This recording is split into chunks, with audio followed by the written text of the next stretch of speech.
नाम राहुल गांधी हो। भारतवासी की चाहत जीत गई कर्नाटक में, नफरत हारी और मोहब्बत जीत गई कर्नाटक में।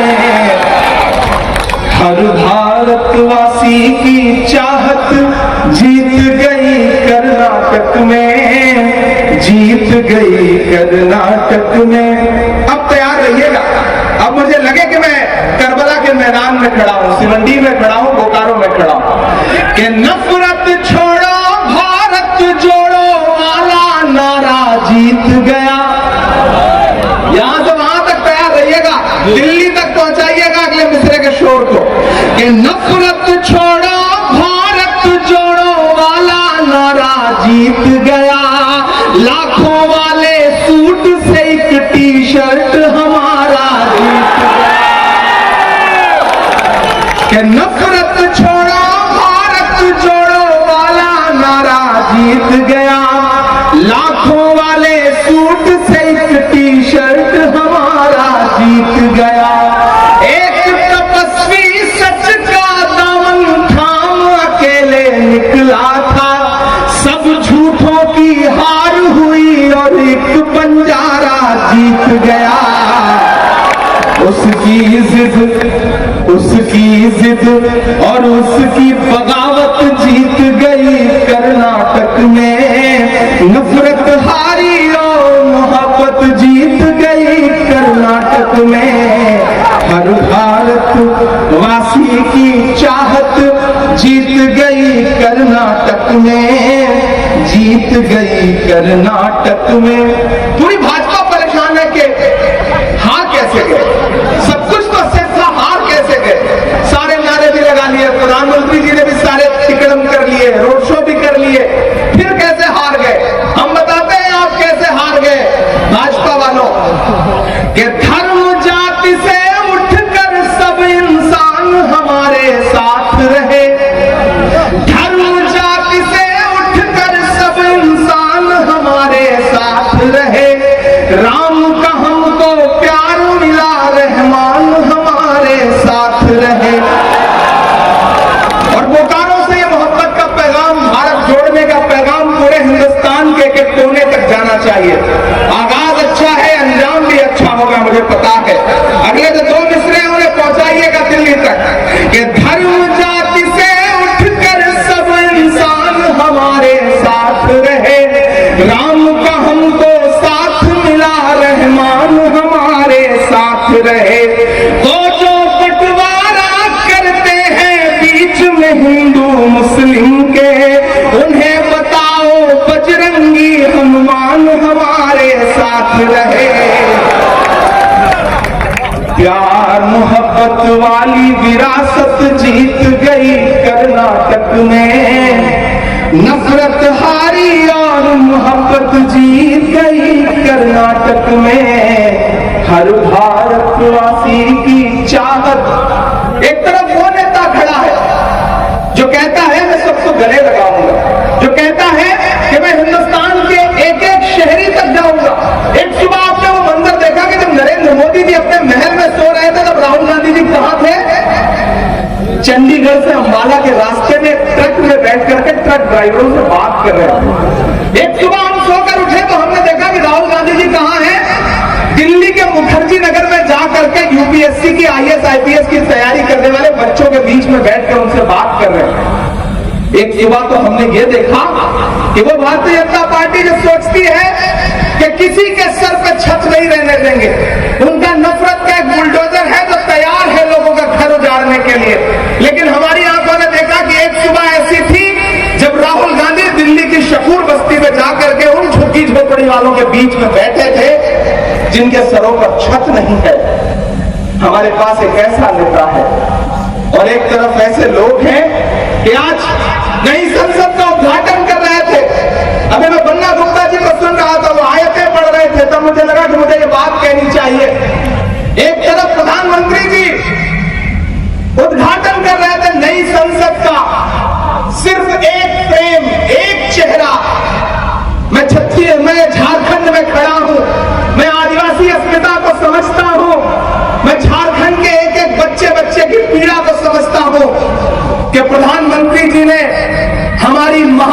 राष्ट्रपति द्रौपदी मुर्मू जी को क्यों नहीं बुलाया। मैं मीडिया के साथियों से भी कहना चाहता हूं कि हाँ, हमने संसद भवन के उद्घाटन समारोह का बहिष्कार किया, और सिर्फ कांग्रेस ने नहीं बल्कि इस देश की 21 पार्टियों ने बहिष्कार किया। हमने संसद का बहिष्कार नहीं बल्कि उद्घाटन समारोह का बहिष्कार किया, और वो इसलिए किया कि इस देश की जो प्रथम नागरिक है महामहिम द्रौपदी मुर्मू जी को आखिर क्यों नहीं बुलाया आपने उद्घाटन समारोह? आपने क्यों नहीं बुलाया उपराष्ट्रपति महोदय को, महामहिम को? बातें करते हैं आप बेटी बचाओ बेटी पढ़ाओ की, आप उधर अंदर खड़े होकर के बातें कर रहे थे लोकतंत्र को बचाने की, और बाहर जंतर मंतर पर बैठी हुई वो महिला पहलवान साक्षी मलिक और विनेश फोगाट जो इस देश के लिए ओलंपिक का मेडल लेकर के आई थी, आपकी दिल्ली पुलिस उनको घसीट रही थी सड़क पर। हम तो जब हाई स्कूल में पढ़ा करते थे तो संस्कृत का एक श्लोक सुनते थे कि यत्र नार्यस्तु पूज्यन्ते रमन्ते तत्र देवता। जहां नारियों की पूजा होती है वहां देवता निवास करते हैं। ये है आपका बेटी बचाओ बेटी पढ़ाओ प्रधानमंत्री जी, कि आप उधर भाषण दे रहे हैं और बाहर बेटियां घसीटी जा रही हैं। ये है आपका बेटी बचाओ बेटी पढ़ाओ, कि 15 अगस्त को जब आप लाल किले की प्राचीर से महिला सुरक्षा की बात कर रहे थे तो उसी के महज 1.5 घंटे बाद गुजरात में बिल्किस बानो के जो बलात्कारी थी वो रिहा किए जा रहे थे, उन्हें माला पहनाई जा रही थी। यह है आपका बेटी बचाओ बेटी पढ़ाओ। राहुल गांधी जी ने आपसे क्या सवाल पूछा? उनका सवाल था कि 20,000 करोड़ जो अडानी की कंपनियों में लगाए गए हैं वो किसके हैं? जवाब दे सरकार। जानते हैं राहुल गांधी जी के साथ क्या सुलूक किया गया? उन्हें एक मुकदमे में फंसा करके 2 साल की सजा करवा करके उन्हें संसद से निकाल दिया गया, डिस्क्वालीफाई करा दिया गया। इतने से चैन नहीं मिला प्रधानमंत्री जी को, महीने भर के अंदर राहुल गांधी जी का घर खाली करवा लिया गया। अरे वो राहुल गांधी जिनके परिवार ने, आइए इलाहाबाद में दिखाता हूं आपको, वो आनंद भवन जो आज हजारों करोड़ की मिल्कियत होगी उसे एक झटके में इस राष्ट्र के नाम समर्पित कर दिया था। उसको आपने एक घर में कुछ दिन रहने लायक नहीं समझा, उसका घर छीन लिया। लेकिन आप राहुल गांधी से उनका घर छीन सकते हैं, लेकिन राहुल ने आवाम के दिलों में जो जगह बनाई है उसको कैसे छीन पाएंगे? आपने राहुल गांधी से घर छीना, राहुल गांधी जी ने आपसे कर्नाटक जैसा एक राज्य छीन लिया। ज्यादा वक्त बीता नहीं। यह है मोहब्बत की ताकत जिसको लेकर के हम आपके बीच में आए हैं। और झारखंड वालों, हम आपसे ये कहना चाहते हैं, मैं अल्पसंख्यक विभाग का राष्ट्रीय अध्यक्ष होने के नाते ये बात कह रहा हूं, बहुत सारे लोग आपके बीच में आएंगे, आपको बरगलाएंगे, आपको ये बताएंगे कि कांग्रेस ने किया आपके लिए आज तक क्या। आप सबके बीच ये सवाल आता है कांग्रेस ने आखिर किया ही आपके लिए क्या, और आप भी चुप रह जाते हैं, आप जवाब नहीं दे पाते। मैं नहीं दसना आपसे कहना चाहता हूं कि आप जब कोई कहे कि कांग्रेस ने आपके लिए किया क्या, अल्पसंख्यकों के लिए किया क्या, तो पलट के जवाब देना, उन्हें बताना कि वो कांग्रेस ही है जिसने डॉक्टर जाकिर हुसैन को इस देश का राष्ट्रपति बनाया। वो कांग्रेस ही है जिसने फखरुद्दीन अली अहमद साहब को इस देश का राष्ट्रपति बनाया।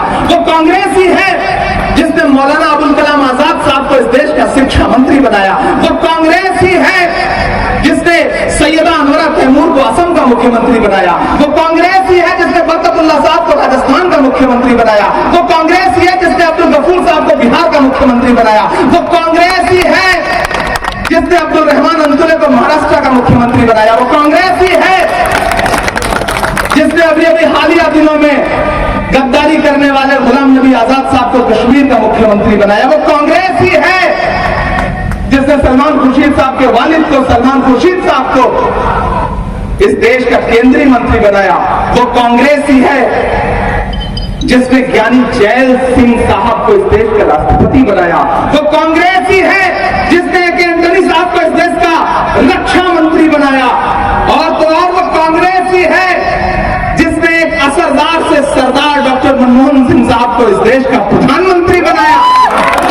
अगर अब आपसे कोई कहे कि कांग्रेस ने आपके लिए क्या किया, तो पलट के उन्हें जवाब दे देना, उनसे कहना कि आप हमें बरगलाइए मत, हमें पता है कि बंटने का नुकसान क्या होता है, हमें पता है फुटकर बंटने का नुकसान क्या होता है।